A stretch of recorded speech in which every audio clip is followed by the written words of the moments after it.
Meeting is called to order. Mr. Martinick will lead the pledge.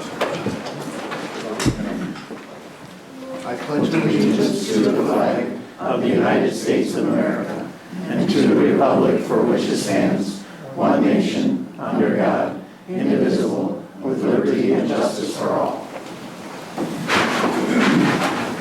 Thank you. We'll need a roll call to determine if we have a quorum. Sorry, Mayor, one moment.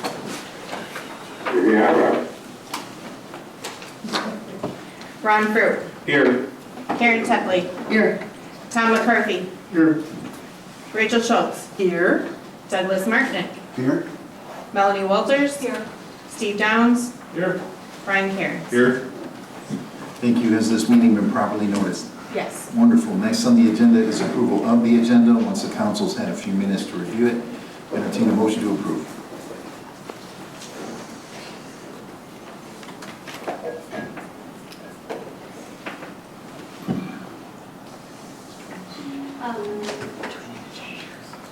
Number 18.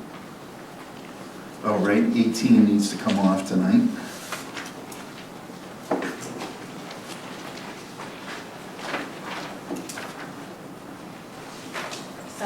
Also, right? Is it- Did we just put on that? No. Oh, not 18. Just 18. Not 18. Oh, and number 14. By number 18. Ashley. Okay. By number 18. So we have 14 and 18. So it looks like we have a difference depending on which agenda you're looking at. Oh, One, it could say 17, but for clarity, it's the development incentive policy and then the annual tourism department report that need to be removed. I can go to the other. yeah. I didn't listen to my boss. This is what I'm working on today. Okay. So there you go. Okay, so we're removing the annual tourism department report and the development incentive policy. Any other changes? If not, I'll entertain a motion to approve. I move we approve the agenda. We have the motion. Is there a second? Second. Second by Melanie. Any discussion?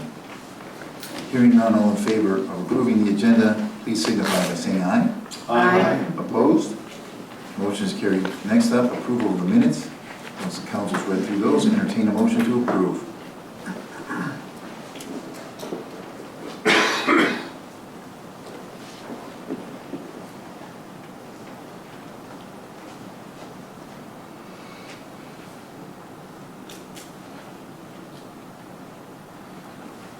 Motion to approve the minutes. I'll second. Okay, Ms. Walters got the motion, Mr. Fruit got the second. Any discussion of the minutes? Hearing none, all in favor, please signify by saying aye. Aye. Opposed? That's carried. Minutes are approved. Next up, we have City and Utility Department Head reports and concerns. Where is the microphone right now? Right here. Well, Matt, why don't you start? All right, for the zoning, Too close to Somebody's feeding back. the computer. We had a virtual participant that wasn't muted. There we go. so for zoning, just a couple things. Still pretty busy getting some permits in, starting to kind of kick off the season for everybody starting the projects in the city. The other thing is I've been in conversation with Taco Bell. They plan on demolishing that building sometime in June and rebuilding a brand new structure there. So that's well on its way. And then we do have a couple things on tonight's agenda, but other than that, not much. So. Thanks. Would you hand the microphone to Mr. Glassprinter, please? Hello, good evening, everyone. So a little bit from an economic development standpoint, we continue to work on the congressional directed spending grant. That was an award for $2.5 million, and projects that were outlined by the council at the last council meeting were a potential housing subdivision, a potential road access improvement for commercial development, and potentially a Hive Drive improvement. That is the drive that goes to the high school. We continue to work CDI grants with Los Amigos and Wild Honey Collective. Panorama Estates, we're in communication. I know the mayor's been in communication several times with them. We're still hopeful for a June start. Ellers is engaged in financial review of the potential hotel project that the council has been reviewing now for some time. On the public works side, of course, spring is full swing. The teams have been working really hard to try to keep control of the grass while we await some of our seasonal staff to join us here. They will begin joining us this week. Frontier Fiber Optics is, the installation is about complete. Scott may have more information on that, but a lot of people are doing connections to the fiber optic, which does require some right-of-way permitting, but for the most part, the majority of the project we believe to be completed. We continue to work with coordination on the airport master planning with the Bureau of Aeronautics. Currently, we have a couple of street bids out for public construction. That would be to overlay or chip seal several blocks, or as many blocks as we can accomplish in the city of our roads. We also have a bid out for parking lot improvement next to the fire department. Buildings and grounds working on tree planting as well. One of the big projects right now has been Jody Meaton. She's not here. She reports to the park board, but it's been getting the aquatic center up and running this year has been very challenging. There's been a lot of issues, and I think we would continue to expect that as the aquatic center is no longer brand new. So it's kind of a new process for us every year as we encounter things that can be quite expensive to maintain. So that's been a heavy lift this spring for Jody and also for the buildings and grounds team. Streets, they're crack sealing, street cleaning, working on the dike and stormwater channel system, and we have recruited them also to assist with some of the mowing protocols in the city. That completes my report for tonight. Okay, thank you. Let's get the microphone to this end of the table right here. Let's send it down the table. If either Misty or Amanda have anything you want to tell the people, go ahead. All right, so in the treasurer's office, I've been working earlier in May, the auditors were here, and so they finalized their field audit, but they are working in their office now, and so we're communicating a little bit. So hopefully we'll have that done, hopefully within a month or so. It went very well. I'm very happy to say that things went really well, and nothing substantial to report. So just working on setup, and that's about it. Thanks. We've been busy now that we are fully staffed and we have time, especially with Misty there, to kind of do some cleanups. We've been, as we're looking at our annual renewals, how do we update forms, how do we create better processes, and being able to kind of dig in and really fix some of that stuff. And working on address updates with the post office, but how does that process look like? So as we're kind of encountering some of this, how do we build systems that work for everybody and make our efficiency greater? Thank you. She won't need that. Oh, that's Amanda, can you? Yeah, let's go right here. We'll let Billy go first. Mr. Jones. Good evening, everybody. I guess just on the police department side of things, we are in the mix of a hiring process, and I have an open full-time police officer position along with 2 part-time positions I'm looking to fill. So that's ongoing. And I guess the real big news is coming up on Saturday, June 7th, we have our annual Cops and Bobbers event. So I encourage everybody to bring their little ones out and enjoy a day of fishing with the police officers and the park staff. And we've got some really good support and prizes from Walsh's Ace Hardware, from Walmart. We're going to be getting some hot dogs and some water and beverages to hopefully satisfy a few hungry ones, and giving away a lot of fishing poles and fishing supplies as well for all the little ones. Billy, I think since you were here last, or we were here last, I think you guys did the Cops on a Rooftop. So we did a Special Olympics fundraiser with Duncan. Spent a few hours on the rooftop of Duncan, soliciting people to come on in and give us a honk. And there were some good prizes given away by Duncan, and I know they raised a good chunk of change for the Special Olympics as well. Thanks, Billy. Mr. Gall. Good evening. I guess first of all, the crews are out working right now with the storm we had at about 4:45. 3 or 4 trees came down, quite a bit of communication. We've got 5 customers right now the crew's working on. Transformer got hit, 1 car got hit, and one of our electric boxes, along with another car over by Elkham, got hit. So street guys working with our guys to get that cleaned up, along with getting customers back online. I'll be quick. Generators online, City Hall. Want to thank REC. Most of you were copied on Lights in the Park, the co-op, because their bucket is taller than ours. Came down, and on Friday, 26 bulbs they changed or tried to change, and only 6 of them worked. So just really wanted to, again, thank REC for doing that. They just volunteered to come and help the city out, which we worked great with them. Last Wednesday night, we did the summer resource fair at the community center. That was a success, working with Marty and his contacts. They were happy with the contacts that the vendors that came in made that evening. Utilities handed out 5 scholarships last Wednesday night at the high school through our WPPI community funding.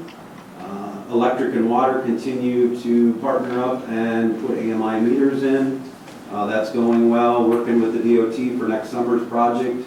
For the electric, it's in front of Rockwell, the ditching that they've got to do there and the depth of our wires. So we've had to pothole about 5 times how deep our wires are, and we've got to go out and do it again. So excited about that. Wastewater's got an exciting trial with the wet industry. We're in week 4. Hoping that can continue with the levels so we can sustain and meet our proper levels to the river, and it's good so far. Water department, we do have an opening. Colt Johnson, he's the one we hired about a year ago. His fiance worked at the vet clinic, and she's found another job back home in Minnesota. So unfortunately, June 20th will be Colt's last job.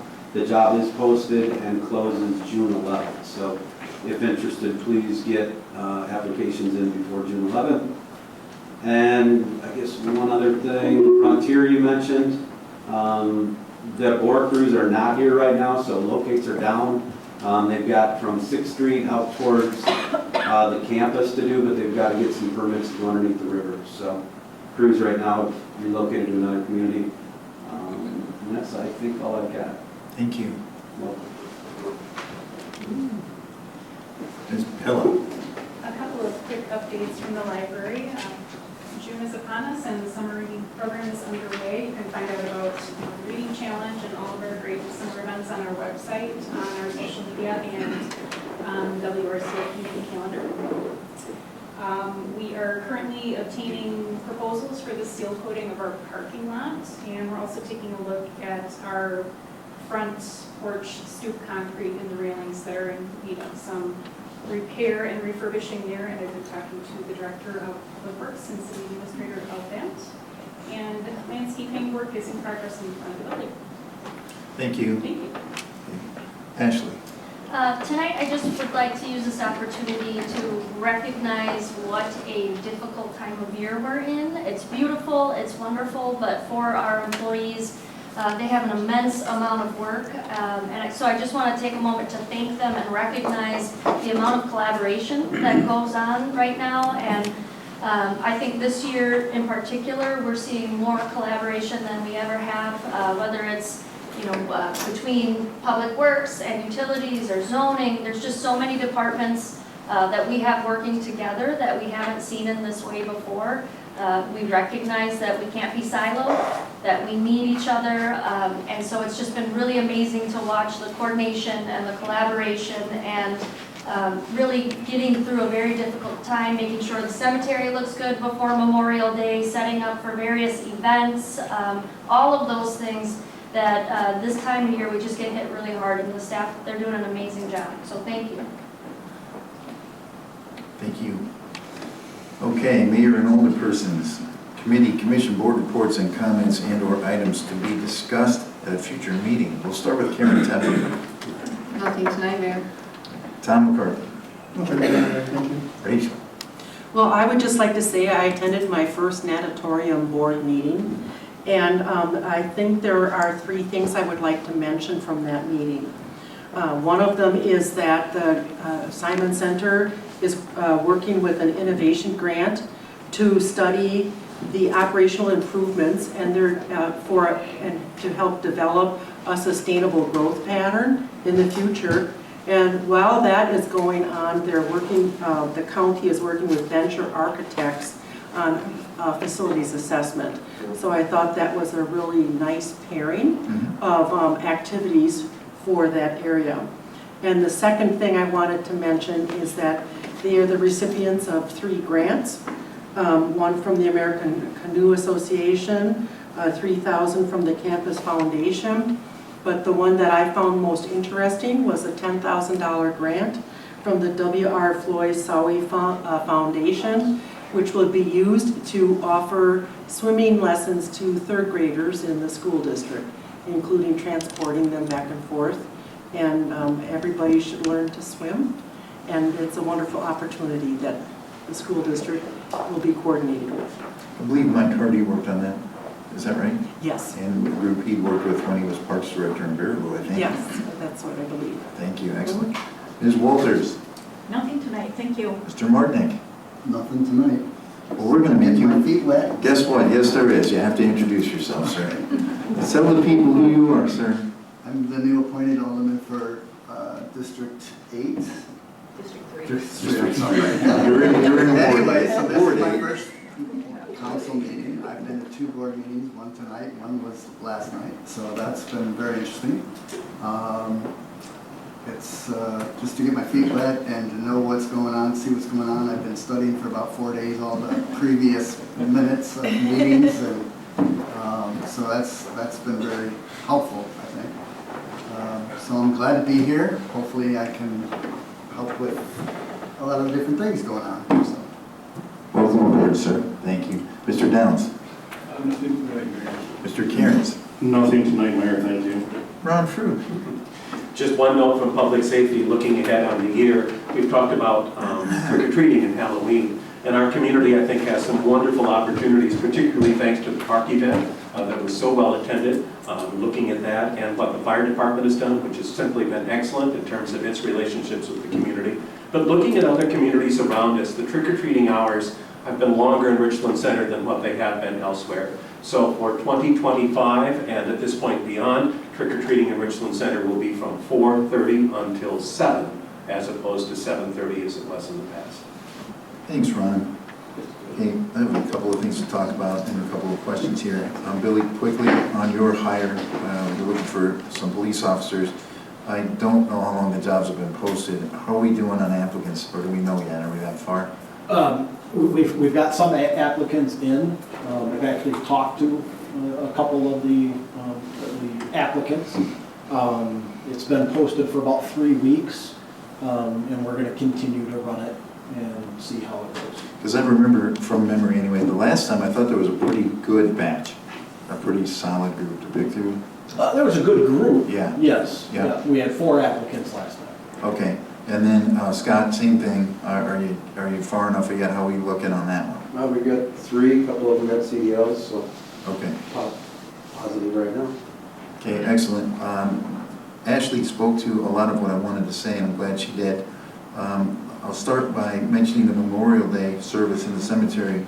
I think this community does a phenomenal job with that event every year to recognize and appreciate why we're there in the first place. And we did again this year. They did again this year. I really didn't have much to do with it. But for the people here tonight, I thought the cemetery looked fantastic. And a lot of people participated in that. And that's what it takes in a small town. And we had high school students out there. We had city employees from multiple departments out there, and they nailed it. And what Ashley was talking about, an example, because there's more than one, of what Ashley's talking about is the springtime So everything comes back to life and turns green, and we love that. It gets warm, and we love that. Well, that makes grass grow, among a lot of other things. And the city mows 300 acres. Most people don't realize that, but we do. So that's a lot, right? And the grass grows fastest in the spring. And our summertime help is available when? After school releases, so not until about Monday.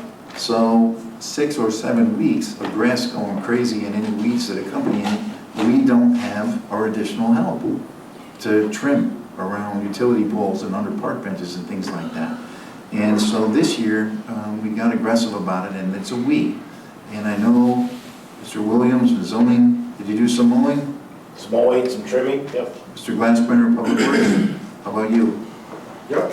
Utilities, stepped up and helped? I didn't. You did. I But they did. But they did. But they I did. And the point that Ashley's going for, and that I'm kind of in a second here, is there's been a terrific sense of collaboration and cooperation that wasn't always there. And I don't know why, but it is now. And this is a challenge. It's a bigger challenge than it might look like from the outside, because that's a lot of grass to cut, and you don't know how often it'll need to be cut, and you don't know how often you'll get rained out trying to cut it. And then you hear from the people who don't like it, and I don't blame them.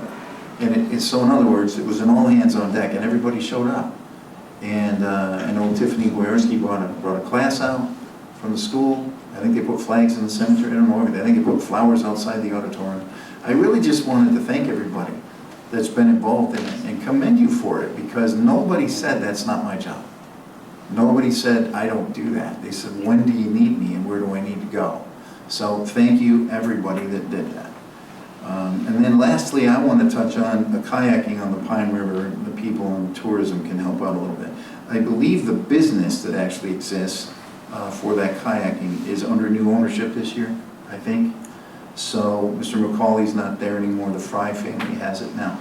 But I'm saying this to reassure the public. The show has gone on. There is kayaking on the Pine River, even though it's been sold and someone else is running it. And Marty from tourism let us know yesterday that Bowen's Mill down to Seminary, down to the park there where the community center was, is open, and there's a stretch, I think he said, from Rockbridge to D that's open right now. So, and people have been out.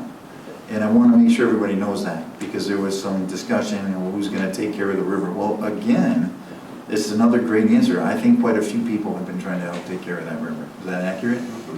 Okay, and it's fine if there's not, but if there's anybody else that we want to mention for that, please do that, because I don't know everybody that got out there and helped with that.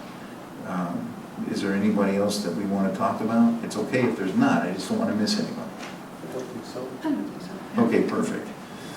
Okay, moving on to the treasurer's report.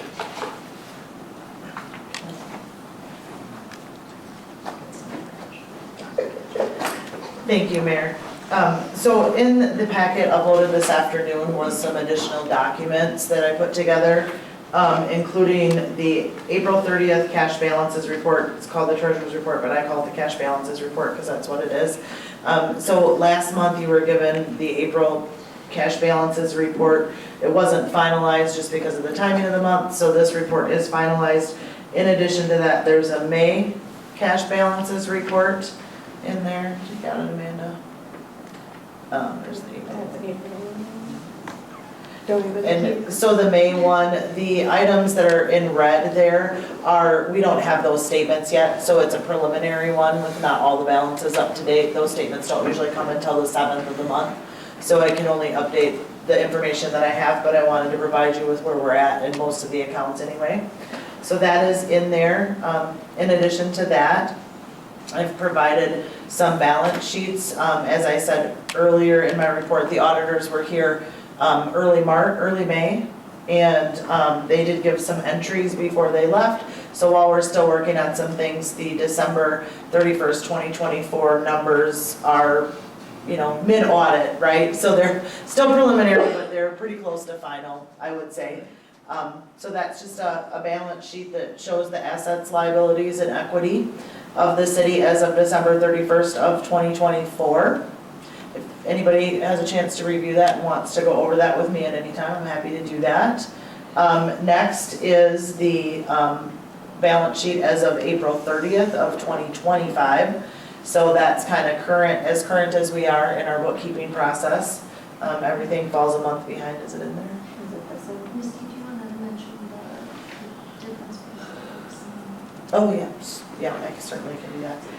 So go back up to the December one.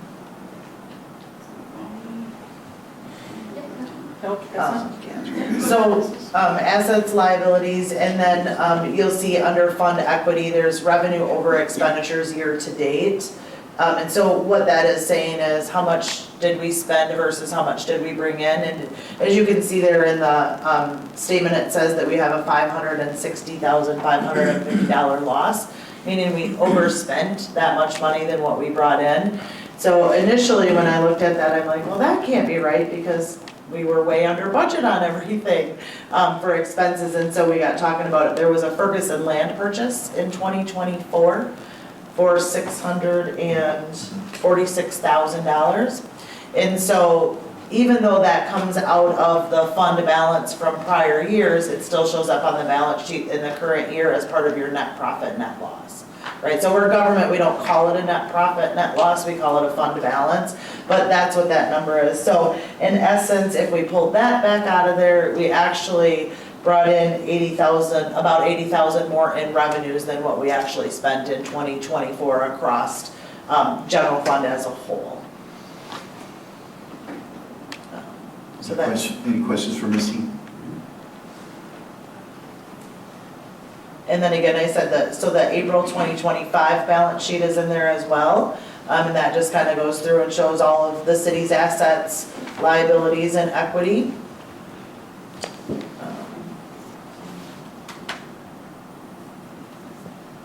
And then these sideways sheets in here are the last year through December 31st of 2024 and this year through April 30th of 2025. And what this is budgeted versus actual spent and revenues by department within the city.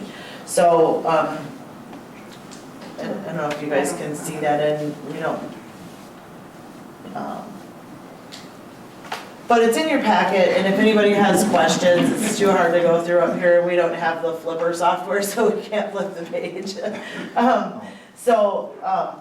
If you look at each department kind of individually, this kind of shows, well, this is how much money comes out of the tax roll versus this is how much money is brought in by that department for various fees, according to the schedule of fees, that sort of thing. So as you go through that, if you have any questions, please feel free to email me or reach out anytime. Happy to go over it with you in more detail on an accounting level or a lower than accounting level. Right. Okay.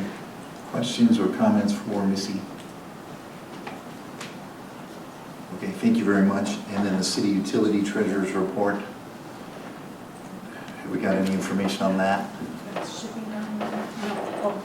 We don't. It's not updated because of the 7th.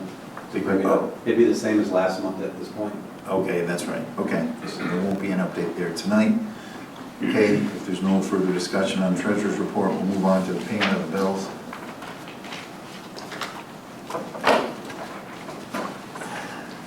The bills presented on this day, excluding any library fund invoices, having been referred to the Finance and Budget Committee, and said committee having duly investigated and audited these bills, hereby make the following recommendation, that the city bills presented on this day be paid with the following adjustments and/or exceptions. There are no adjustments or exceptions listed. It is signed by all 3 members of the Finance Committee.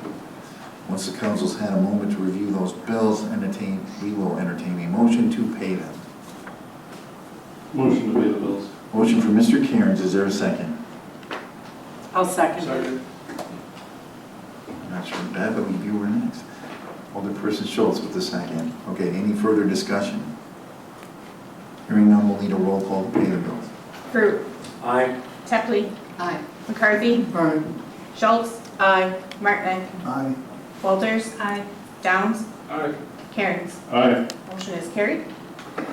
All right, items for discussion and possible action. Number 5, application for temporary Class B retailer license for the Greater Richland Area Chamber Taste of the Hills event on 6/21/2025 from 4 p.m. to 9 p.m. at Croscom Park. Mr. Fruit. The Public Safety Committee has reviewed that, so has the Police Department. It has its blessing. This is an event that I think the community has enjoyed for some time. Public Safety recommends passage of this, so I would move the application for the temporary Class B retailer license for the Greater Richland Area Chamber Taste of the Hills event be approved 4 until 9 in Croscom Park. Motion from Mr. Fruit. Is there a second? Second. Second from Mr. Downs. Is there discussion? Hearing none, all in favor, please signify by saying aye. Aye. Opposed? That one's carried. 6, application for temporary Class B retailer license for Southwest Partners, Inc., doing business as Richland Rejuvenates RC Thunderfest event on 6/28/2025 from 12 p.m. to 11 p.m. at Crosco Park. This event also, of course, has been a mainstay for our community for a long time. It includes our fireworks. The Richland Center Police Department gives its blessing. Public Safety has passed this. I would move that we approve the application for a temporary Class B retailer license for Southwest Partners Incorporated, doing business as Richland Rejuvenates RC Thunderfest event, June 28th from noon until 11 p.m. in Crosco Park. Motion by Mr. Fruit. Is there a second? I'll second. Second by Ms. Tepley, I believe. That was close. Okay, any further discussion? Okay, hearing none, all in favor, please signify by saying aye. Aye. Opposed? That one's carried. Item 7, application for temporary Class B retailer license for AD German Warehouse Conservancy for a private event on 6/21/2025 from 12 p.m. to 6 p.m. in the Warehouse Alley. We also talked about this at Public Safety prior to this meeting tonight, and as Billy pointed out, this talks about in the Warehouse Alley, but that is now appropriate with what the provisions are in their permit. So the Police Department recommends approval. The Public Safety Committee does as well. So I would move that the application for a temporary Class B retailer license for the AD German Warehouse Conservancy for a private event on June 21st, 2025 from noon until 6 p.m. in the Warehouse Alley be approved. We have the motion from Mr. Fruit. Is there a second? Second. Second by Ms. Walters. Is there discussion? Hearing none, all in favor, please signify by saying aye. Aye. Opposed?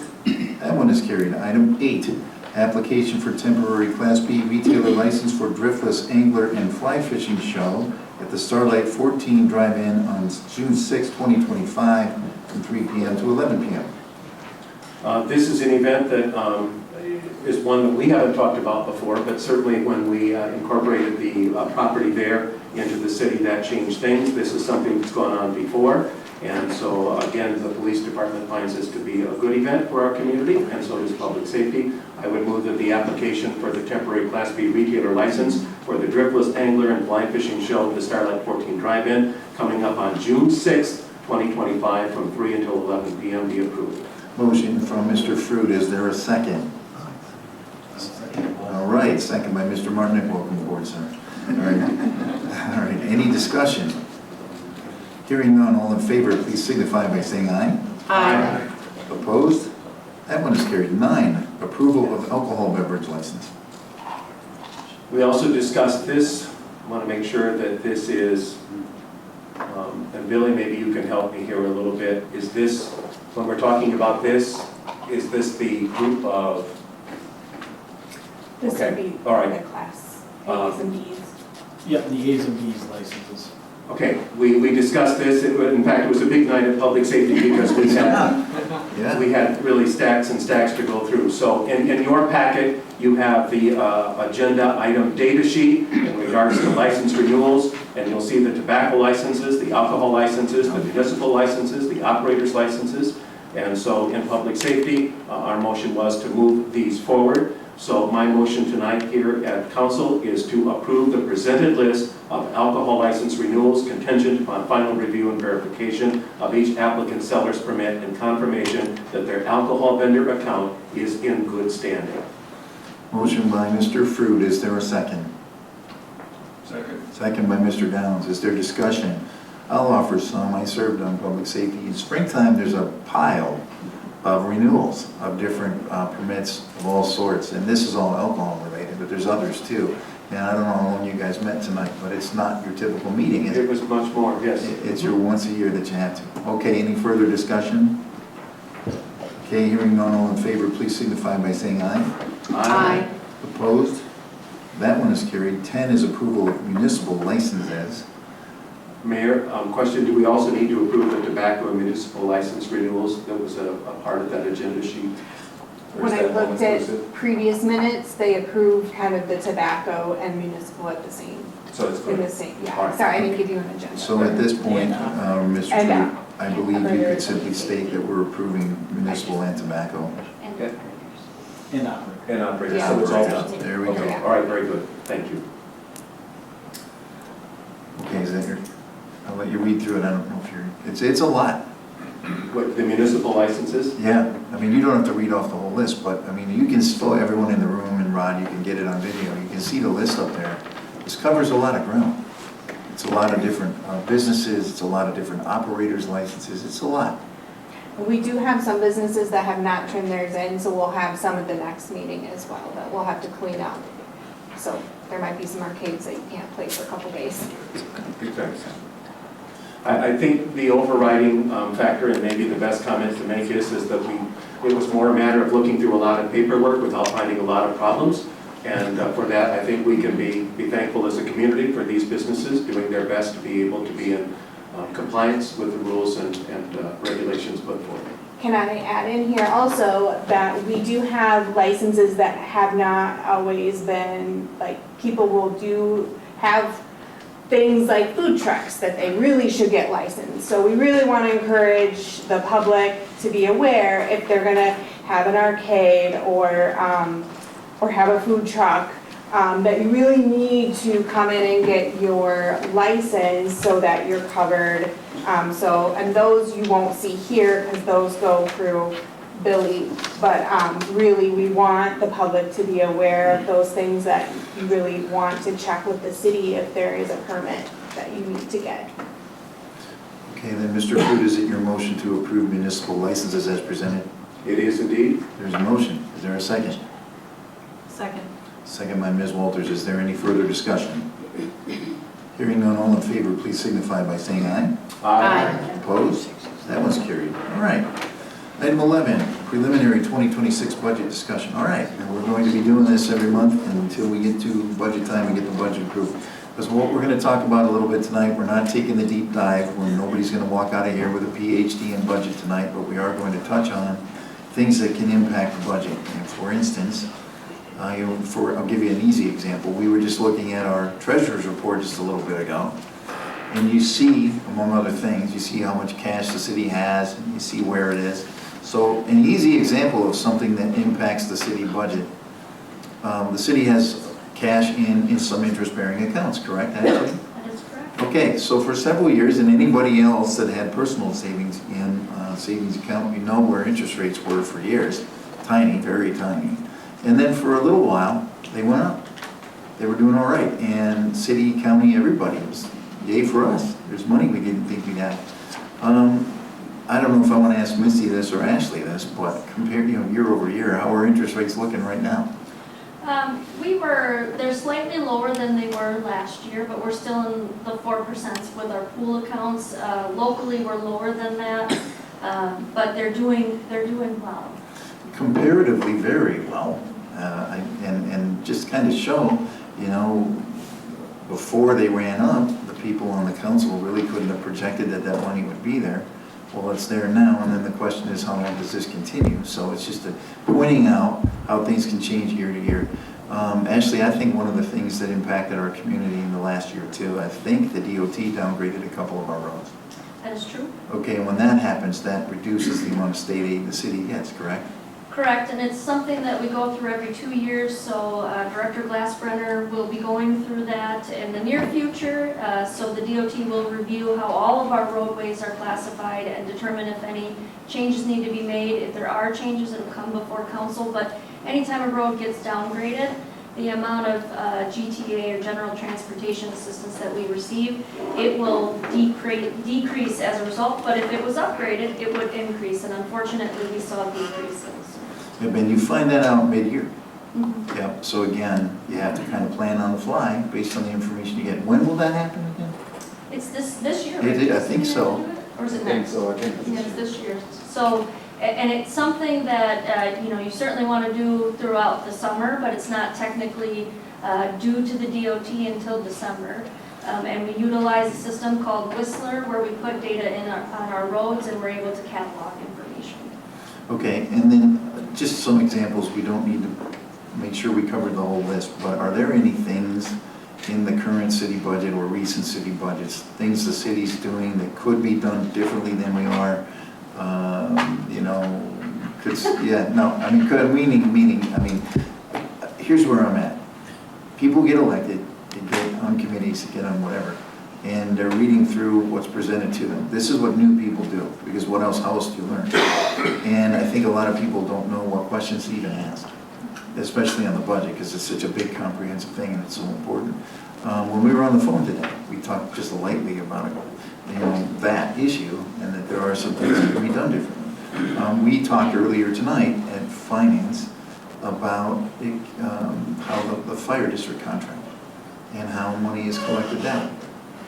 An example of something that the Finance Committee and ultimately this council could review that could have impact on the city budget. Okay, just trying to open the doors of 8 minds up here that it's okay to ask. It's okay to ask on anything the city's spending money on, correct? Yes, and I'll say what I said at the previous meeting as well. The budget is a policy document. It's how the council identifies what their priorities are. And so it's something where not every member of council is expected to know a line-by-line detail of everything. But to understand that whatever the policies and the initiatives that the council wants to pursue, it is reflected in the budget. And so, for example, if roads are important, we should see the budget reflect that with the funding of the roads. It's very difficult. Public sector budgeting is very difficult because it doesn't work like it does with our own personal checkbooks. It's a little bit complicated, and there's differences between how the county budgets and how the school budgets and how the city budgets. They're all a little bit different, and it's very difficult for municipalities to budget for capital improvement projects. There's always deferred maintenance, and it's very difficult with levy limits to be able to adequately budget for all of the things. You heard Jason earlier talk about some maintenance issues and needs, improvements that need to be made at the aquatic center. It's very difficult to accommodate those things when we have such strict levy limits and we don't have the net new construction that we need to have more funding available to address those things. Correct. Thank you. And that leads us back to the phrase you've heard me use so many times, which is net new construction, which is, if you want to use the term, it's the remedy the state offers to get more money in the fund. It's to get more buildings out here. And that's why I bang on that point so as often as I do. And that is going to be the segue into zoning. Mr. Williams, you're about to get another speaking part tonight. So we didn't have, for the city for many years, did not have a full-time zoning professional down here. We did have somebody working on it all the time. We had good people working on it, and they worked very hard at it. But it was never their full-time responsibility. They were sort of assigned it on a part-time basis, assigned it on a contract basis, assigned it as part of a much larger job description. That feeds problems, and those problems show up in the city budget when we just talked about net new construction as a means, one of the few, for municipalities to draw money without raising taxes. And examples, and this is where I'm going to need you, Matt, examples of how that works. So it's obvious if somebody builds a brand new house, that's a brand new house. That's what we call new construction, because it's a house that wasn't there, now it is built new.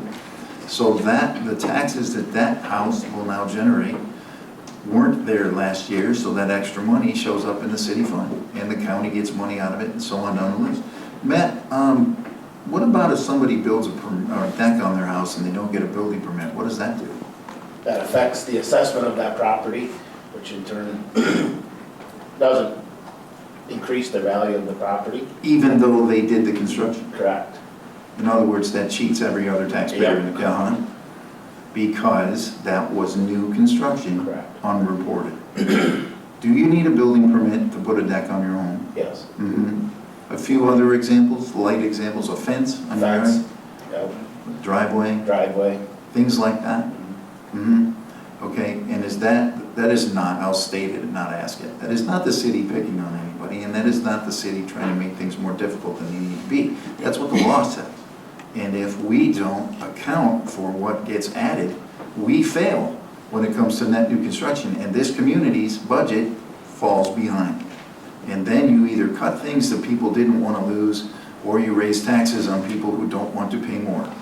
That's why these issues will no longer be overlooked, handed to somebody when they can fit it in, or just ask somebody to learn on the fly, do the best they can. And so Ashley and I have talked about this a lot. I know the Personnel Committee has, Mr. Glassburner has, and now we have a full-time zoning person. And I want the public to understand the zoning individual is here to handle zoning for the reasons you think, to make sure things are being done correctly, but sort of maybe an overlooked and often overlooked and maybe misunderstood component is what zoning's impact is on the city's budget, which is pretty profound. Its impact on every single landowner matters, because you can think of our tax levy as a pie. It's that size, and so we all have a slice of pie. But if someone makes improvements and that's not known by zoning, the assessor, etc., our slice of pie that should have been bigger is actually smaller, and then our neighbor's slice is bigger than it needs to be, because we're trying to distribute equitably the tax burden based on the value of property. So when we're not pulling permits, when we're not being assessed properly, all that we're doing is redistributing our portion to our neighbors. And so that's not equitable. It's not how the system's designed. And it's relatively easy to work with Matt, pull the permit, get what you need, and have that be reported accurately. And then when we do go through a revaluation, which we are currently, you're not going to see large spikes in your property taxes, because for so long the value that was there was unaccounted for. So it really actually is a benefit to a landowner to be able to pull the permit, have that documented, and be taxed appropriately based on value, to stabilize taxes rather than to see huge jumps outside of, say, a school referendum or something like that. Okay, and as we go, I'm not going to get really deep into this next part tonight, because we'll have other meetings in the next few months. But as we go forward through this discussion, some of the things we'll be talking about, for instance, what are the things the city is mandated to pay for by the state versus what are not, because there are quite a few things in our budget that are not mandated, okay? Doesn't mean they're bad things. A really easy example that most people would never think of is parks aren't mandated. I don't know a community that doesn't have them. I'm not telling anyone I don't want them. I'm giving you an example of something that's expensive, that's in our city budget, that is not mandated. Why did I say that? Because mandated means what you think it does. It means you have to. So when you get into situations where inflation runs wild for a few years, and then all of a sudden everybody has to count pennies a little harder, you have to look at what you have to pay for versus what maybe you don't. Just like every household, right? Well, that's what the city's going through right now, and that's the purpose of these discussions. I really don't have more to add to it this time unless you do. Okay, does anybody have a question on anything that we just said tonight? Anybody up here? Okay, excellent. Thank you. Matt, thank you. Okay, next up. Let's see, I lost my spot. There we go, right there. Innovation Planning Grant Award. There we go. So in very positive news, I'm happy to report, Rachel touched on it earlier, the city was encouraged to apply for what's called an innovation planning grant. And so staff got together, we considered what our options might be. This grant is really focused on things that either are currently a shared service or could become a shared service. So how can we save money, be more efficient, work together, so whether that's the city and the county, the city and the school, or any sort of shared arrangement like that. So after staff got together and evaluated some things that we felt would be appropriate to use this opportunity for, we determined that Simons would be most appropriate for the grant. So we met with county personnel, discussed that. We applied for a grant. I want to thank Darcy Perkins, who's usually here, but she's not available tonight. She did write the grant and submit the grant. We were awarded that, and it's about $62,000 that the city will be using to evaluate Simons, look at gathering data to help make informed decisions in the future, looking at how do we currently operate, is that the best model? What sort of changes might we implement, whether that's marketing campaigns or things like that? Is there a different operational model that might be better suited to ensure the long-term sustainability of Simons? We fully recognize what an asset Simons is. So through this process, we submitted that application, which I said was approved, awarded $62,000. And at this point, we've notified now the City Council, we've met with the Natatorium Board, the Simons Foundation, and the County Board. So we will be publishing an RFP seeking a firm to conduct this analysis and provide that data to both the city and the county, like I said, to help inform future decisions about the operation of Simons. And as the mayor touched on just moments ago, there are things that we're mandated to do and things that we're not mandated to do. And so we're very fortunate to have had Simons for about 38 years. And so how do we keep it? How do we make sure we can keep it for the long-term future? And this is a critical step towards doing that, and it's utilizing grant dollars to do it rather than tax levy to do it. So it's very exciting. And there will be more information coming as we move through the process, but I also want to note it's also a great example of collaboration between, we were talking about at the department level before, but now between entities. The county has been absolutely amazing in this process. Mike Hardy has been very involved. He's been phenomenal. So I'm very excited to have the opportunity and to get this information to help everyone make those decisions. And in addition to that, we just were notified yesterday that we received another Innovation Planning Grant Award. In this instance, it's for about $32,000, and it is looking at GIS services. And so GIS is our mapping that we're doing many things on. The county has the land records information hosted, and we have internally, we have our utilities mapped on a GIS map. We now have our cemeteries mapped in GIS. So we'll be continuing to look at GIS and see how we can continue to utilize that, improve it, and then maybe find opportunities to have a better shared service between the city and the county. So again, more information about that to come. Questions or comments? Thank you, Ashley. 13, report on the Woodman Aquatic Center. Ashley Wolf. So we have heard a little bit already tonight from Director Glassbrenner about the Aquatic Center, and I do just want to share some information that Parks and Rec Director Jody Meaden has provided because, as has previously been mentioned, this isn't an old facility, but it is quite a complicated facility, and so we're at the point where there are several things that are at that point, their stage of life, they're needing to be replaced or have additional maintenance, and it's quite, like I said, quite technical, quite complicated, and it can be very overwhelming. And so things that will be talked about, I anticipate being talked about in the future at the Personnel Committee would be maintenance and adequate staffing for maintenance with such a system. Director Meaden has spent in preparation for the pool opening about 120 hours just in this last month, totally dedicated to preparing the pool to be opened. And that's in addition to the services that we receive from Newman Pools, who do opening work for us. Just the cleaning and all of that sort of stuff, Director Meaden has spent a considerable amount of time. We do have other staff that are providing assistance as well, but just to kind of get a picture, if we're spending that, one person spending nearly a whole month just preparing a pool to be opened, it's quite laborious. This season, in prepping the pool for opening, there have been several leaks in the heating piping. They are looking at possibly having to rebuild pipes. It might be something where we can work with our wastewater employees that they might be able to do some of that.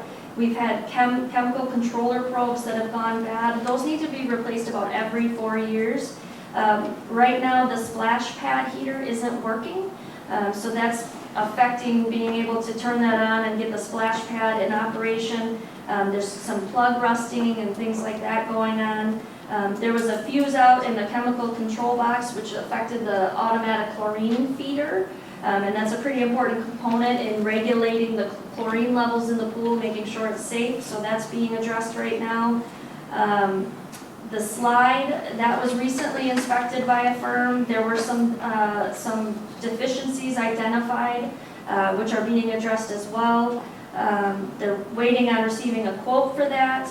The slide requires some additional or advanced level maintenance about every 5 years and some annual maintenance as well, beyond just normal cleaning. And that's something that I don't think that we necessarily had at the forefront of our minds. And so these things are coming, and we're addressing them as they come, but it's at a great expense and a lot of time. The former plumbing service that we utilized to help get the bathhouse ready, there was a passing in that business, so we've now transitioned to a new business to provide that service, and that's going well, but they're having to learn our system, learn all of that, so there's a little bit of a learning curve there, as well as there was a plug that got sucked into the pool that had to be retrieved. And that's something that's happened a couple times at this point, where we have to have cameras inserted in there to find the plug and then ultimately retrieve the plug. There is some deterioration with the pool surface in the river area. There's spots of that. Some cracks in the walls, chip tiles, things like that. So a lot of littler things that all need to be addressed, and we need to be very proactive in this. It's like I said, a tremendous asset. And also, we've had conversations last year in the budget process. We're continuing them this year, talking about climatizing the pump house. So where all of the electronic equipment is housed, where the actual pumps themselves are housed, as well as all of the chemicals that are used in the system. And so Jody and Jason have been working on getting quotes and things like that.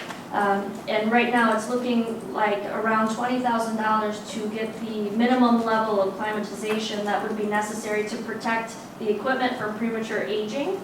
And Director Meaden did make a point to express her gratitude to the wastewater employees. They have helped out tremendously. In addition to buildings and grounds, they removed the pumps that were in the pump house that had been seized. They took them apart, they got them unseized.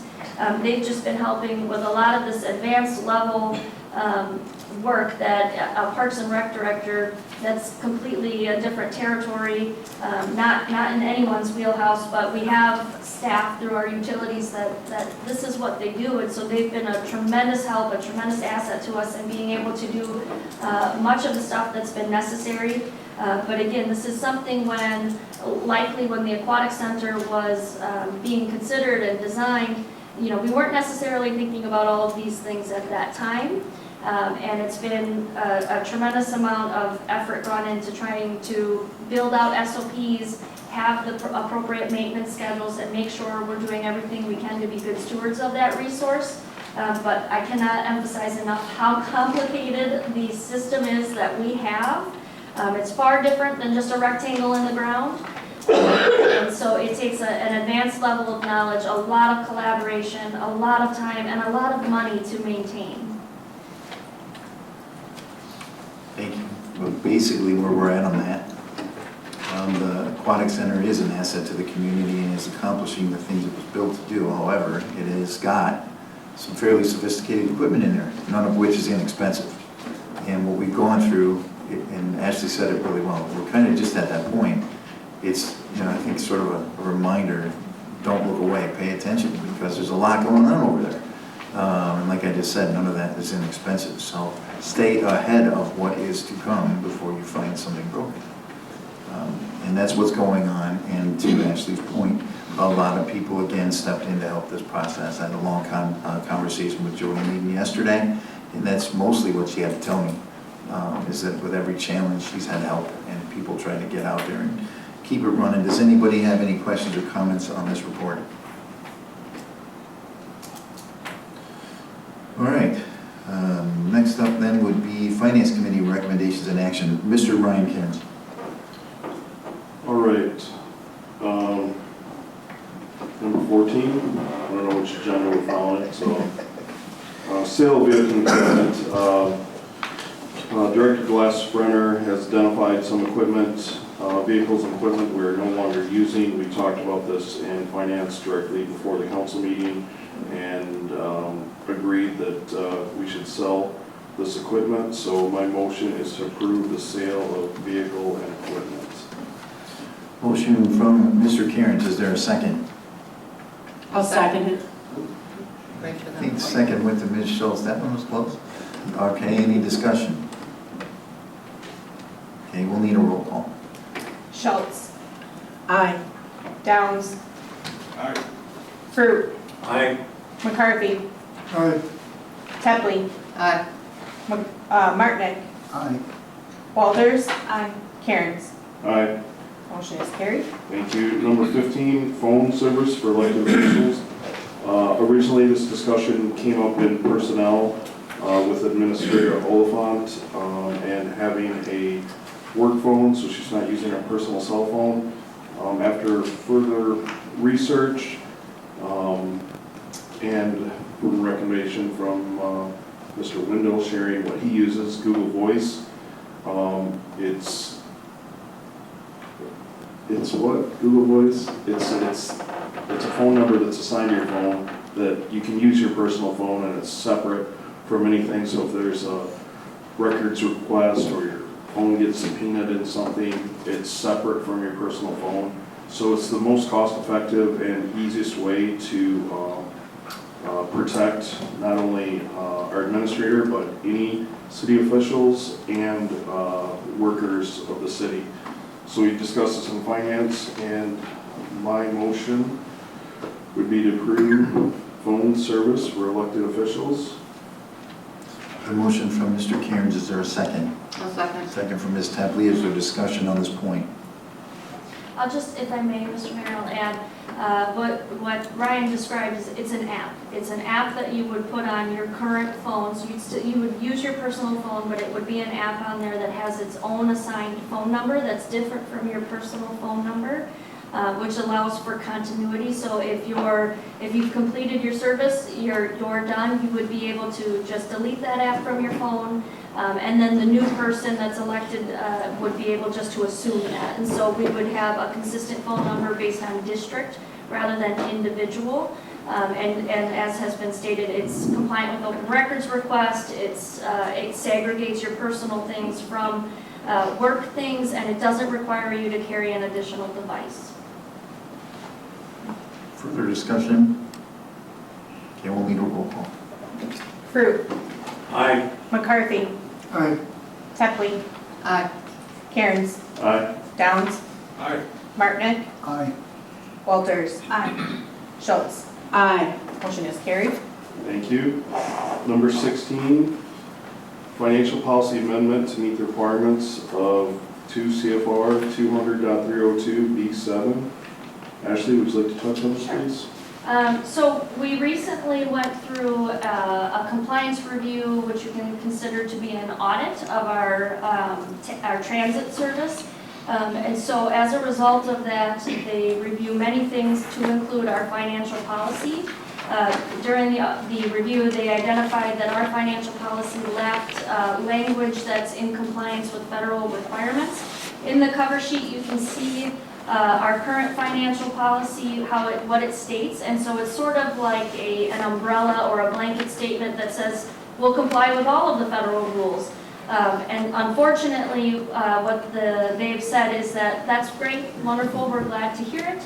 However, we require, in order to be considered compliant, very specific language. And so the language that they're requiring is listed in the second attachment in your packet. And so this is because we receive federal dollars in the transit grant, we have to comply with all federal requirements to include amending our current financial policy to include the language. It's about 1 page. And it discusses cost allowability, which covers as part of the grant awards, we're going to make sure that the expenses that are incurred are compliant with the grant program, that they're reasonable, warranted. We've sort of did an internal audit to make sure that whatever we're being charged is, appropriate. We're not, there's no fraud, things like that involved in it. So the request tonight would be that you would approve amending the current financial policy to include the federal language required about cost allowability. Thank you. My motion is to approve amending the financial policy to include cost allowability for charges against federal awards as presented. We have the motion from Mr. Cairns. Is there a second? Second. Second from Mr. Downs. Is there discussion? Okay, hearing none, we'll need a roll call for that, please. Tepley, Aye. Walters. Aye. Downs, Aye. Fruit, Aye. Cairns, Aye. Schultz, Aye. Martinick, Aye. McCarthy. Aye. Motion is carried. Okay, next up, Plan Commission recommendations and action. Next item, consider conditional use permit application to allow a motor fuel station at 2393 US Highway 14 East, tax parcel 276-2471-2200. Mr. Williams, do you have the microphone? Or could we get it to him? Yep. Excellent. I got it. Tell us what this is about.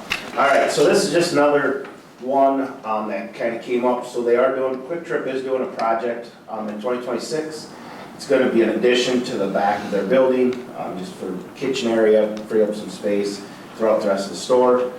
So in review of that application, I did a historical background check and found out that they were operating without a conditional use permit. I did contact them on that. I told them what the requirements were, and they were more than glad to fill out the conditional use permit application, and that's why we're here today. Okay, so this came to the Plan Commission. We listened, we asked questions, we reviewed, and then the commission unanimously recommended to the council to approve this. And we've got some, I think we've got some representatives here tonight. No. We don't. Oh. We don't. Okay, I'll skip that. We don't. Sorry about that. This has all been done correctly and is recommended by the Plan Commission. I'm going to entertain a motion to approve the conditional use permit application to allow a motor fuel station at 2393 US Highway 14 East, tax parcel 276-2471-2200. So moved. Motion from Ms. Walters. Is there a second? Second. Second from Mr. Downs. Is there discussion? Okay, I'd like a roll call. Walters. Aye. Fruit, Aye. McCarthy, Aye. Downs, Aye. Cairns, Aye. Schultz, Aye. Tepley, Aye. Martinick. Aye. Motion is carried. Okay, next item, consider petition to rezone tax parcel 022-2741-6000 at 26554 County Highway O. Matt? All right, so, well, like I was saying before, while I was reviewing the Quick Trip project, I also always kind of look at the surrounding areas. When I did that, I did notice that the storage of LP tanks on this is prohibited in a commercial district in the ETZ, which this property resides in. No records allowing the storage of tanks could be located after receiving notification of violation. The agent/owner opted to pursue rezoning the parcel. Should a rezone be approved, the owner will subsequently apply for a conditional use permit to allow the continued storage of LP tanks in an industrial district in ETZ. So I guess one of the biggest things I would like to correct or probably elaborate a little bit more. I know at planning it was brought up if it is illegal to spot zone. So it is and it isn't. So there's two different ways you can look at it. It is illegal spot zoning if it only benefits one person or property, and that would consider an illegal spot zoning. Now, if it's going to benefit a broad area or benefit a larger part of the community, then it wouldn't be an illegal spot zone. So for this one, it's kind of benefiting the one property, so it's going to kind of fall into that classification of illegal spot zoning. My further review, I just kind of want to touch base at the last planning meeting. The ETZ board was in here along with a representative from Ferrogas, and kind of 20-25 years of what we have from when the storage units or the storage containers started being there. So I did the research. ETZ was established in 1965 in the city of Richland Center. And everything that I could tell, it was still not allowed in the commercial zoning. It's only allowed in the industrial with a conditional use permit. Now with this being said, the current landowner of this parcel that we're talking about tonight also has a property along 14, the 4 lanes. Most of you might know it better as where Jim Greeley's signs is at there. Alan Greeley, sorry. So they have that land there. So what I was able to find in October of 1988, they did apply for a conditional use permit to store their LP tanks there, specifically the 30,000 gallon tank that still resides there to this day. So kind of a couple things also I want to add. There are multiple factors that are concerned here. Like we discussed in planning, it doesn't meet the future land use map. So ultimately, we would have to make an amendment for that to be rezoned to the industrial. It also doesn't follow the comprehensive plan for the city, which both, like I said, were voted on and approved by council. So you guys already been in front of you guys and said you guys voted that this is how you guys wanted to see the future of the land being used. So, like I said, there's a lot of other stuff that's going into this as well. And like I said earlier, it would also constitute as an illegal spot zoning issue. So my recommendation is denial of the rezone. Okay, and when this came to planning, we had a representative from Ferrellgas. I see, it looks like 3 Ferrellgas shirts tonight. I think there's one on the call as well. There's one on the call, so we have 4, okay? And there was a good bit of discussion at planning, and what came to light is this has been done on this parcel for many years. How many years do you think that's been sitting there? Since the 60s. Say that again? Since 1960s. Since the 60s, and what happened, and okay, this is not comfortable or convenient, but it's actually a sign of progress for the community. Richland Center grew its way into their way. And so now, they're not doing anything they haven't done. There's nothing there that wasn't there. We ran into them. And so now, because that's true, and we have a land use map and all of this adopted, we have an issue here. So after listening to everything and kind of discussing back and forth, the Plan Commission actually unanimously recommended approval, because the Plan Commission didn't feel as though we should tell a business that is doing what they've been doing for decades to move, because we are next door now. And that was the consensus. That doesn't mean we're not taking what Matt said into account, because we are. But basically, the recommendation, which came from Mark Jelenic and Ray Wilson specifically, was, can we do this, and this might be your call, to allow this. They were recommending to have fencing put around the property and some concrete so that traffic passing by would have a barrier. Crash protection. Crash protection, and also perhaps a stipulation that in the future, when and if the property is sold, that this does not continue at that time, because the point of allowing it this time is because these folks didn't do anything they haven't been doing since around before my birth, perhaps. And that's where this came from, and that was the recommendation. You just heard that's kind of a ramble, but do you have a problem with anything that the Plan Commission wanted? May I chime in? Yeah, I can. So, I just want to note a couple things. So there was a historical aerial imagery review. It was reported at the Plan Commission that the tanks have been there for about, I think, 20 to 25 years. So the imagery was reviewed, and it was determined that it was sometime after the 80s that there was development in that site. At the Plan Commission, they had indicated that it was previously a fertilizer plant or something of those along those lines. The ETZ zoning, which is what is applicable to this situation, has, as Matt said, has been in effect since the 60s. So this rule requiring a certain district, the industrial district, with a conditional use permit has been the rule since the 60s. And so because the current use, it occurred after the rule went into effect, there's not a non-conforming status here.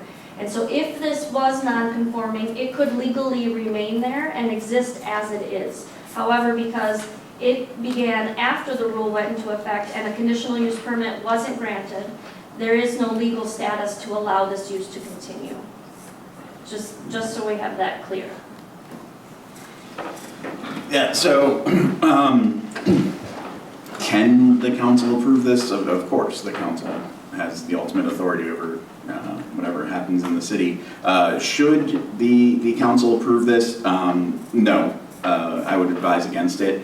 In addition to the spot zoning issue, which requires its own legal analysis, I don't have a definitive conclusion, but it is a concern of the liability.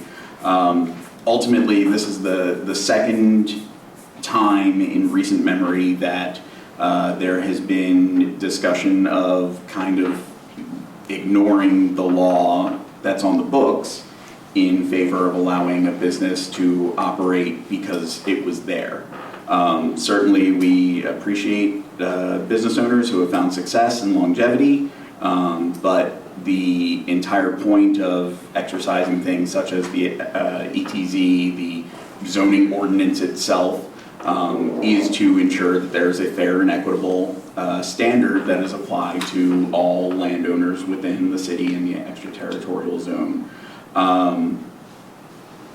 I've reviewed the zoning ordinance, the extraterritorial zoning ordinance. There's actually specific provisions as it relates to the storage of gas tanks, liquid propane, liquid fertilizer tanks. And it is correct to say that it would be allowable under a conditional use permit in the industrial zoning. But even then, this council in a previous iteration included additional protections for this specific use. So even if it were, the rezone were to be allowed, the conditional use permit, there are additional conditions that are allowed to be put on that. But overall, I would say that the contemplated change being directly opposed to the already adopted comprehensive plans and future land use maps is indicative of the kind of inflection point that this council finds itself, where are you going to exercise your authority as it is stated in black and white as the law, or are you going to choose to be more discretionary in your applications of it? Again, that is within your authority to do, but I would be remiss as your attorney if I did not say that that is a whole can of worms that is rife with potential for legal liability. And just a brief explanation of spot zoning. Spot zoning is basically a rezoning of a particular area of land that could be attributed solely to the benefit of the individual owner. There's like I said, there's a whole legal standard that needs to be applied, and whether or not it's appropriate exercise of discretion, so on and so forth.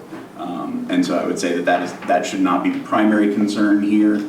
Ultimately, it is that the law, the comprehensive plan, and the future land use map all say that this should be denied.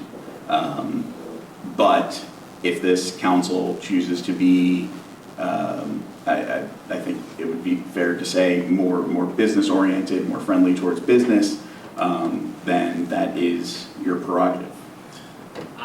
If I may. One second, I'm coming.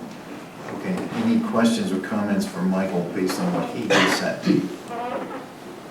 Okay, yeah, let's let the folks from Ferrogas have the microphone, please.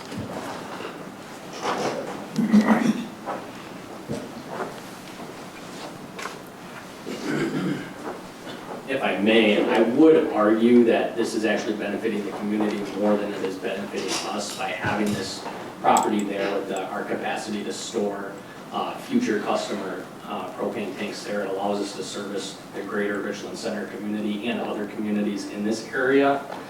If we do go the route of denying this permit or rezoning, we would be having to move all of our tanks over to Boscoville, which would limit our capacity to help service the Richland Center community and the customers that utilize propane. So I would argue it doesn't just benefit us as a company, it benefits your constituents.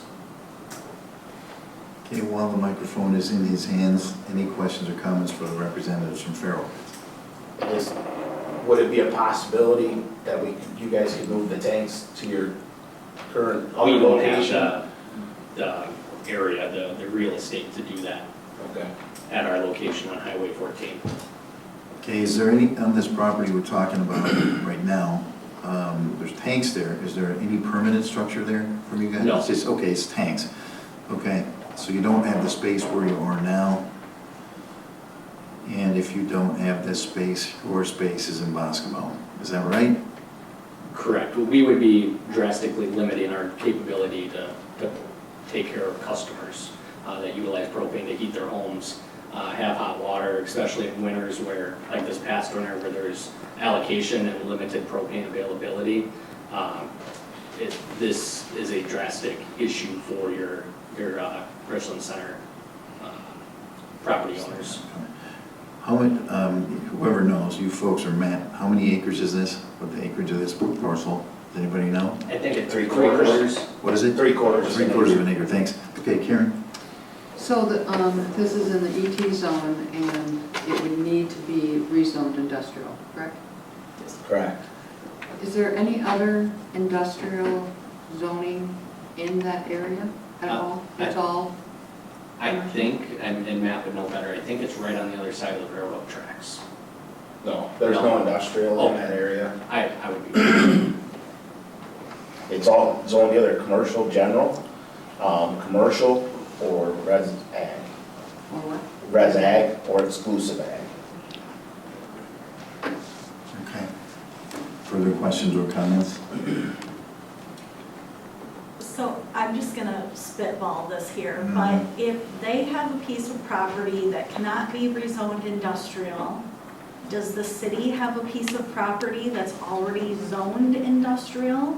That's why I was asking how many acres they have. We could do a swap, like they could keep their LP tanks in the Richland Center area to service the customers and the surrounding area.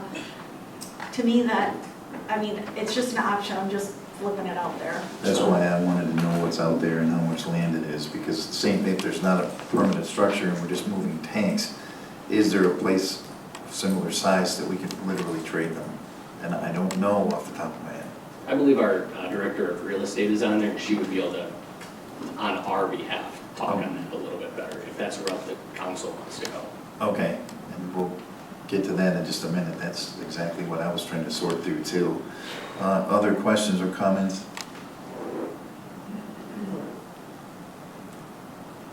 All right, well,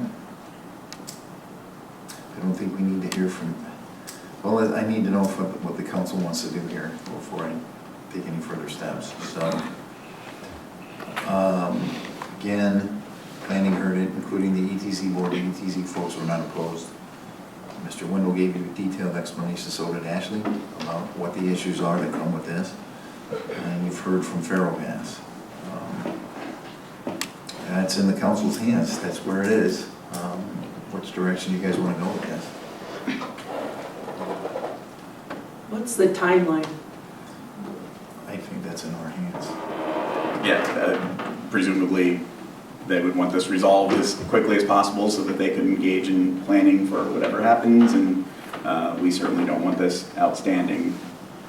There are obligations to take at least initial action that are tolling.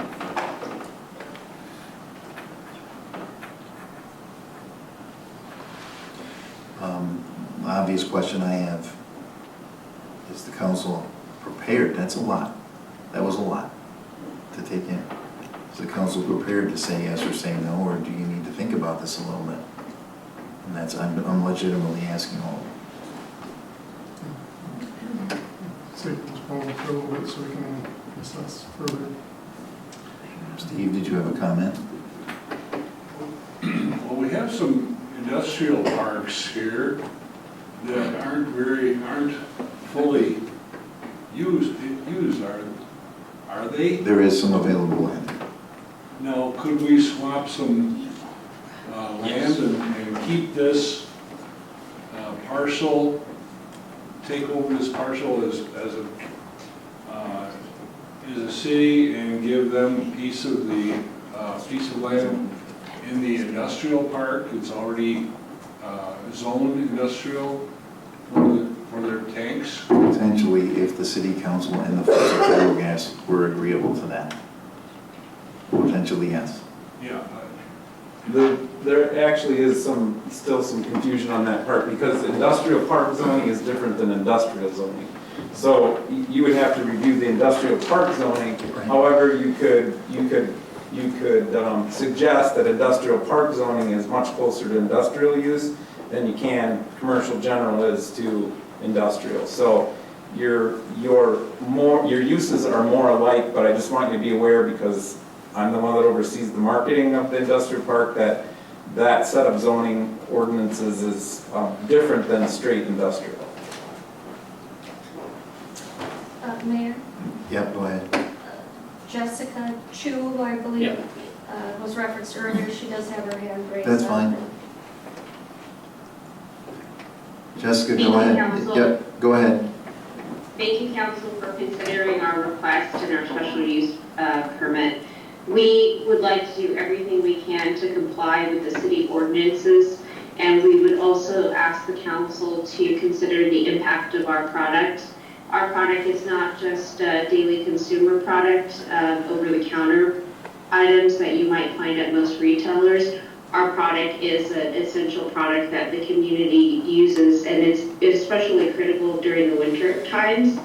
So we really ask the council to consider the impact if we did have to relocate, not only because of the cost, but the potential timeline that would happen, because we would be very close to the winter timeline, and we would need an exception for that period of time, depending on how long the relocation would require us. And in addition to that, again, this is an essential product for the homeowners of the community and some of the businesses also, because they do rely on propane to support their businesses and their operations and our homes, and as our manager mentioned, water heaters. In addition to that, our company subsidiary is Blue Rhino, so we do have other products within this community that are very important, and we really hope that the council considers the value of our product and its importance to be in close proximity to your constituents. And that's all we'd like to ask. Thank you. Okay. Thank you. You bet. At this point, any further questions or comments? Mr. Wendell? Conditional use in an industrial park district does not allow for the storage of these kinds of substances or tanks. All right.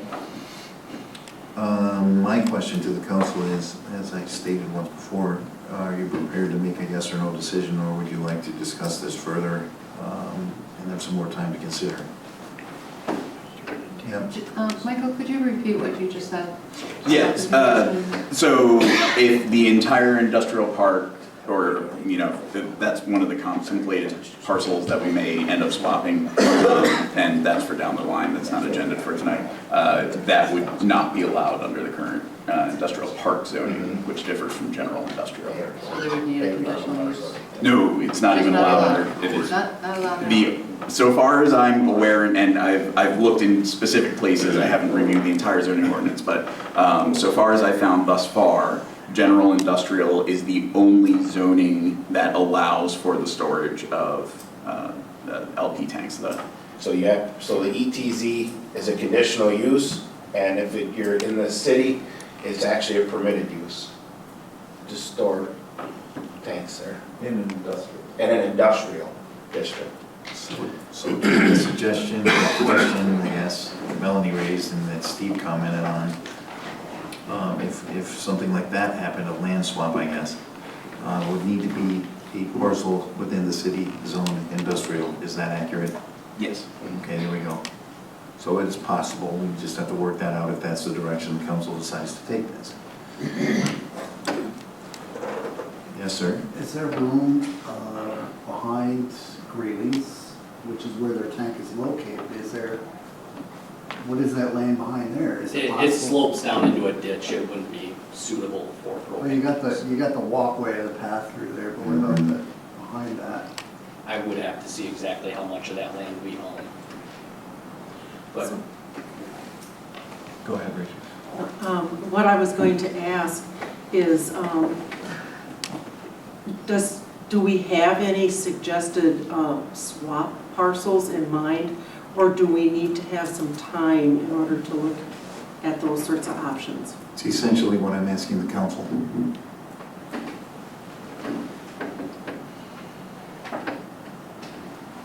So, just to clearly spell out the options, currently as written, there is no legal way to accomplish what has been asked of us here tonight.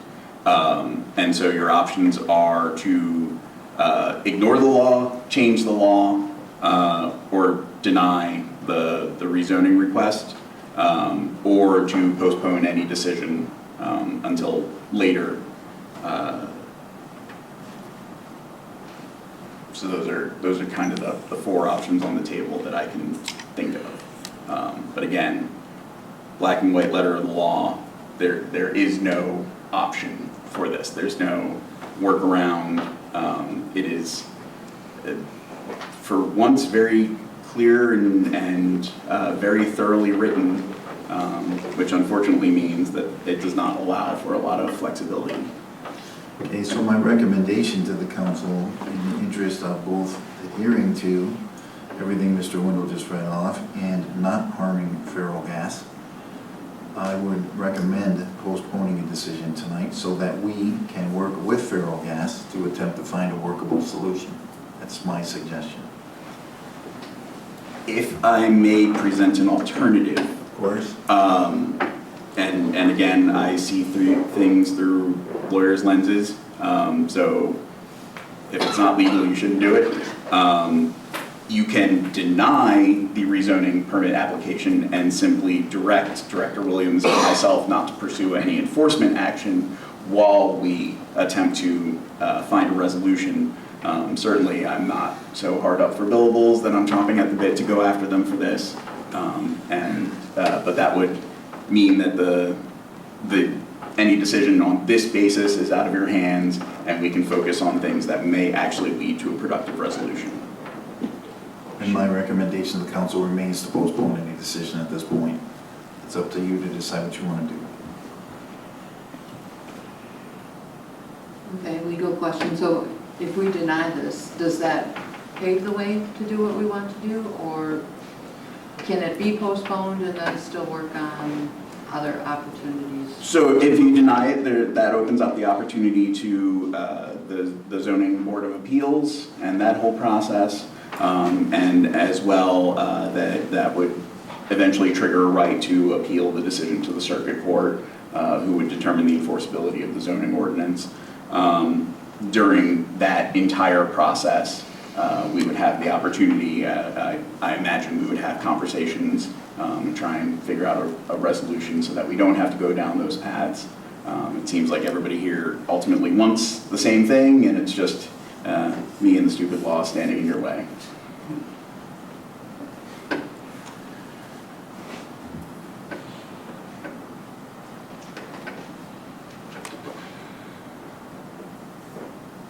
It's not for me to say. I don't have a lot more to add. I've said twice already that my recommendation is to postpone a decision. I'm going to say it one more time, and I'm not going to say it again. It's up to the council to decide what you want to do.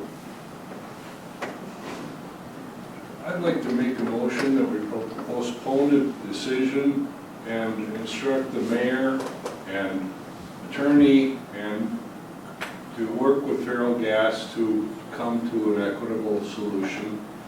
Might I suggest that Back to the council in the August meeting. it is imperative that zoning be involved in this, because if some, depending on the solution that is found, zoning's in the middle of this, where this stuff can be located. So I would just suggest to to amend that a little bit, to perhaps direct the Okay. administrator and the zoning director. Yeah, you don't actually want me involved at this point. I'm coming, hang on. Well, on a consultant basis. That's my recommendation, is that the administrator and the zoning administrator handle this. That's all I'm saying. Okay. So moved. A motion from Mr. Downs, is there a second? Second from Mr. McCarthy. Yes, sir. I just want to add that the farther along that we push this into our busy season, which is winter time, if there may be that flexibility with whatever changes or opportunities that are presented are allotted for our business stature as well. Fair point. Okay. As this has been here for, as we've decided, at least 40 plus years. Okay. A couple more months I don't think will do any harm, but I don't want to. Okay. Okay, so we have a motion. Thank you. We have a motion and a second. Is there any further discussion? Is there a timeline we want to work with? I think as soon as a reasonable. So what's your, I mean, if we're pushing this to the August meeting, that's fine. If we need to discuss between now and then, that's totally fine. But if we don't have a decision by then, I would ask for the springtime if we need to relocate or if, possibly rewriting the zoning law is an option as well. That is the route we would prefer to go, but we're open to options. We get it. We are obviously zoned incorrectly here, so. Thank you. Further questions or comments? I just pulled the August meeting out of the air. There's no hard and fast, get it done by this date or what. Okay. No, and that's fine. I just wanted to, our winter season, this would not be attainable. I just thought that 2 months would be reasonable time to work things out and figure out a solution. Sure. Okay, anything further? Okay, can I, just a clarifying question? Yep. So the motion that's been presented is to just fully postpone everything right now until the August meeting while administrator and zoning administrator work with feral gas. Is that accurate? Is that correct? Okay, That sounds reasonable, yeah. I just want to make sure I'm fully understanding what I'm voting on. No, very good. Okay. Yeah, thank you. Okay. At this time, we'll need a roll call, please. Tepley, Aye. Martinek, Aye. Cairns, aye. McCarthy, Aye. Fruit, Aye. Schultz, Aye. Walters, Aye. Downs. All right. Motion is carried. Okay. Thank you, everyone. All right, next is appointments to committees, commissions, boards. I don't have any ready for tonight, and that leads us to public comment. I actually have two. The first individual is Mr. Tony Burke, and I'll finish reading this to make sure everybody's clear on this. No council action will be taken on any matter originating under this item. Go ahead, sir. Don't worry, I'm not asking for anything tonight. So it's been, I guess, about 5 months to the day since I was here last. Couple new faces. Nice to meet you guys. Back in October, we didn't really do a whole lot of business in October, so we kind of considered May our first, our sixth full month of doing business. And we haven't done a whole lot of advertising other than our social media, say what you want about social media, but to our small local businesses, it's done well. We've grown to 600 followers on Facebook. We've done promotions with other businesses in town, and that stuff has worked out well for us, as well as introducing us to people that travel the Richland Center and Richland County area. I've been contacted by customers out of Milwaukee, Minneapolis, Chicago that have found us, on Facebook and on the internet, so those things work well. But to not keep any of us here too long, our ride totals, we really kind of started counting in January when we realized that, we got our paperwork done and things were even up the road. So year to date, as we ended business today, Town Taxi has done 3,113 rides in the city of Richland Center. We started in January with 295. At the beginning of February, I brought on a second driver, a part-time driver. In that month, we jumped up to 611 rides. March, 687. April, we crossed over the 700 mark. We had 707 rides in April. And then this last month of May, we finished with 738 rides for the month. Our free ride fund, if you're not familiar with that and you don't know what it is, we've created a way to offer free healthcare transportation to people in town that can't afford it, that don't have insurances and things. We've taken donations and then we turn around and give free transportation to people that need to get to the hospital, chiropractor, those types of things. So year to date, we've done 298 free rides in Richland Center. We have about $1,500 left in our free ride fund to continue that out. Our goal is to keep it up for an entire calendar year and possibly forever, which would be nice. New to us is contracts that you guys don't know about. These are very important.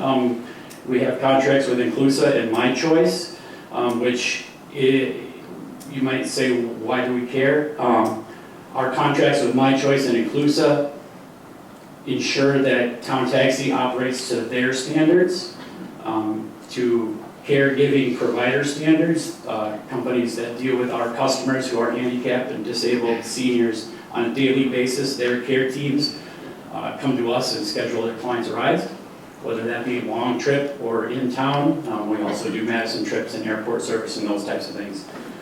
So that's very important and for you people, because I listened to the last meeting. I know there are questions. So we have to follow the standards that are set forth by these insurance companies, and it's not just about the vehicles we have on the road or those types of things. It's about how we treat our customers and the way we service the people that need to get to places like the hospital and such. Our vehicles, we are still currently only operating with one wheelchair van. Unfortunately, under these conditions and these fares, we can't quite afford another one yet. But with that, basically 2 guys and a cell phone and my wife in the office, we're expanding well and doing good. So we look forward to continuing to serve the community. And as always, I'm behind the wheel 10, 12 hours a day, at least 5 days a week. I'm so open to meetings to figure out how we can come up with the best operating service for the shared ride taxi, whether that be with me or whoever else or with you people. But we're always open to these meetings. I just don't always have the time to pick up the phone and try and schedule them. I'm doing all my own business from the road. So if anybody would like to sit down and have a conversation with us personally, feel free to reach out, send an email, pick up the phone. Thank you, Tony. Also, we have Mr. Danny Zandrazon. What do you got for me, Danny? I think you're one of the few in this room that actually already has a little bit of a clue.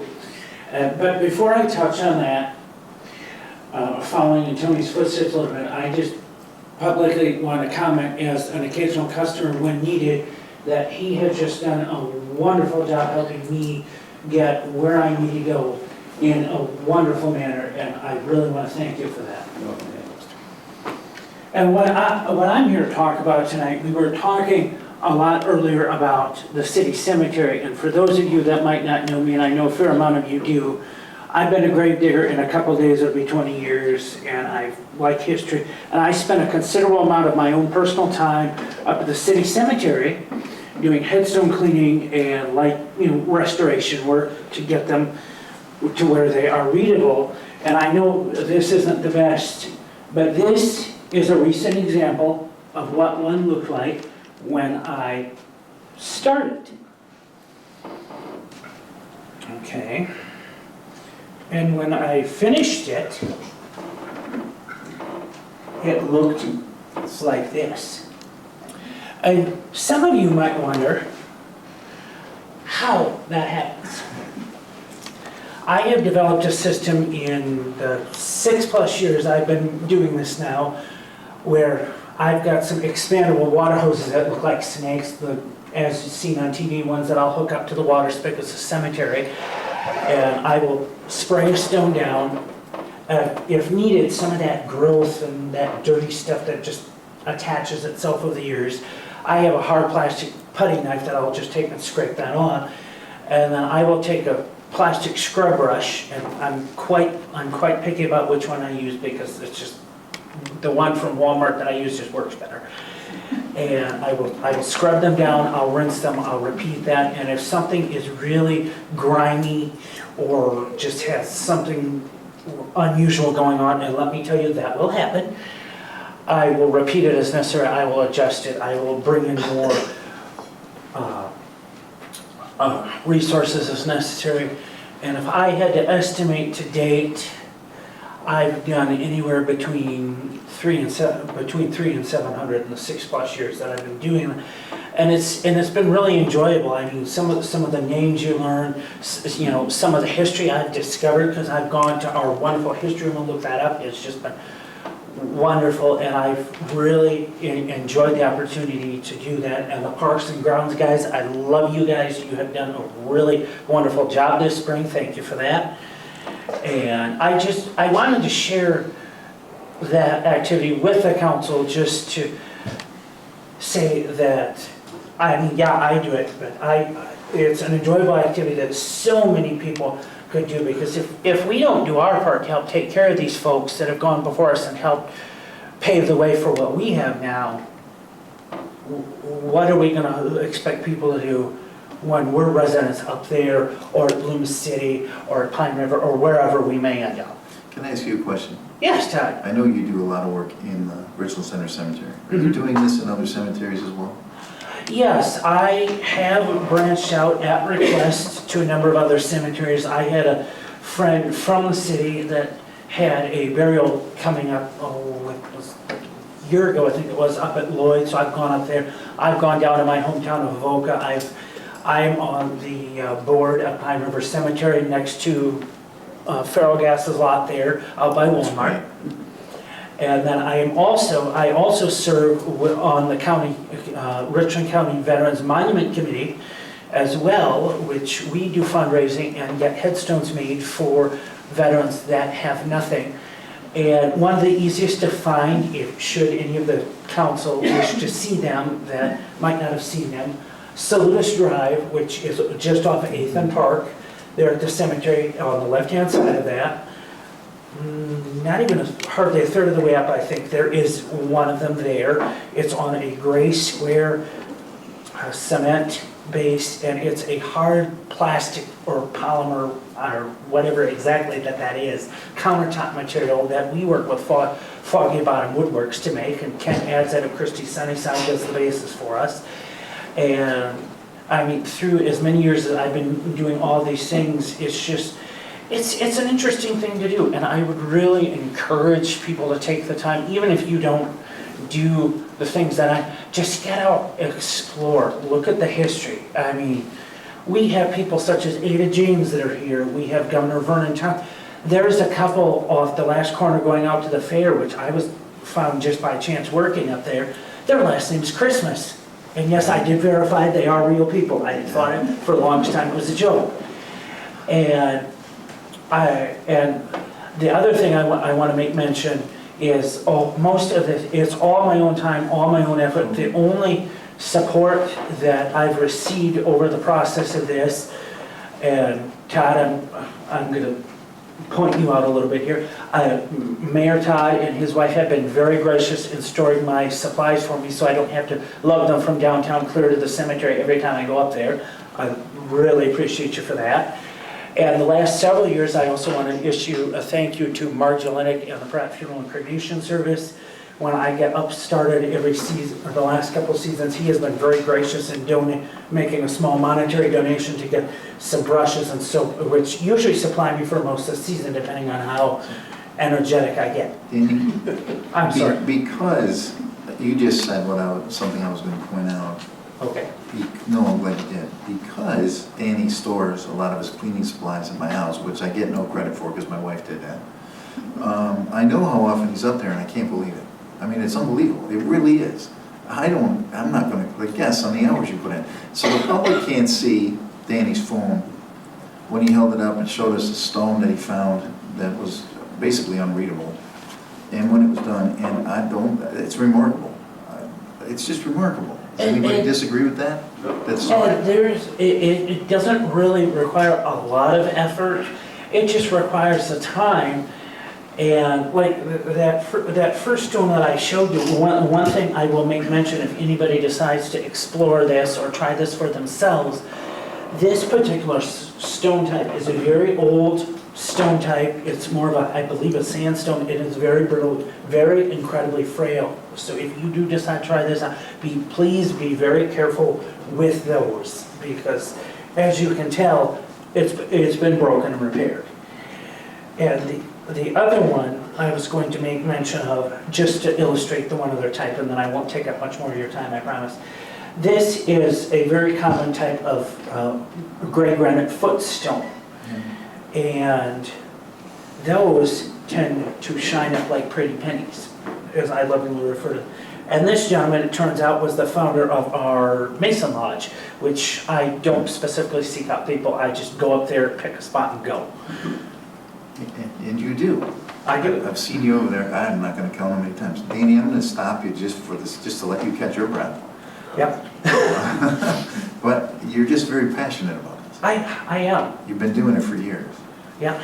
20 years of grave digging, and even beyond that as an altar boy too. I mean, I've just been in the funeral world for more years than I can count.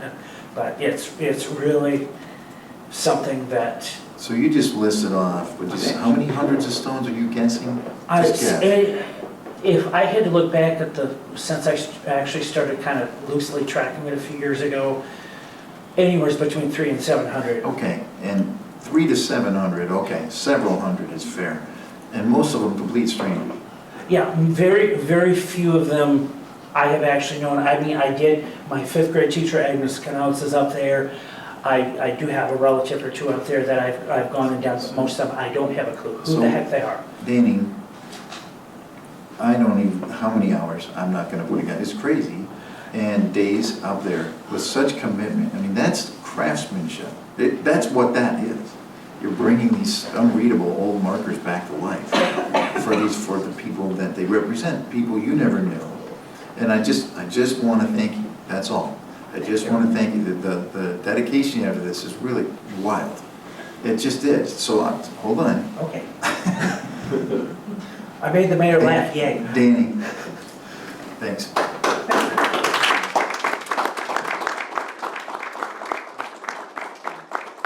Anybody at any point, if you want to learn how, if you want to see how I do what I do, just feel free to reach out to me. So many of you, through other involvements, Rachel from church, Todd from here in the community, and just others, or Billy in the case of living next to one of his relatives, and she says hi, by the way.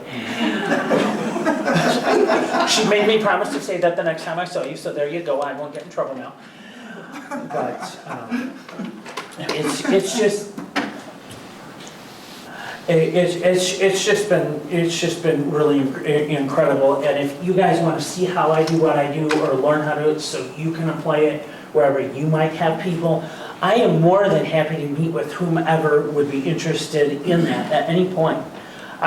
This is not a thing I want to restrict to myself at all. All right. Danny, thanks again. Thank you. And the one thing I want to point out, whether it's Parks and Grounds or whoever would work on that, I did notice the Jaws on Mausoleum. We all know what that is, up at the cemetery behind where we have one of the stone pillars on that, the right-hand side one, the top of that, I've noticed that there's a bit of a gap, that it's starting to pull away. The mortar's starting to separate a little bit now. So just throwing that out there with family, and I don't know how that would work with trying to care for that, but just something to have an eye kept on, because if something were to happen, I mean, that could potentially be a safety risk down the road. Thanks, Danny. Thank you, and I do appreciate the time. All right, man. Okay, and that moves us to the next item is a closed session, U.S. Cellular ground lease. Item 21, the chair may entertain a motion to enter a closed session pursuant to Wisconsin Statute 19.851E, deliberating or negotiating the purchasing of public properties, the investing of public funds, or conducting other specified public business whenever competitive or bargaining reasons require a closed session. I will entertain a motion to go into closed session. That's Karen. Who's got the second? Second is Melanie. Any discussion? All in favor, please signify by saying aye. Aye. Opposed? Thank you, everyone. We're now in closed session.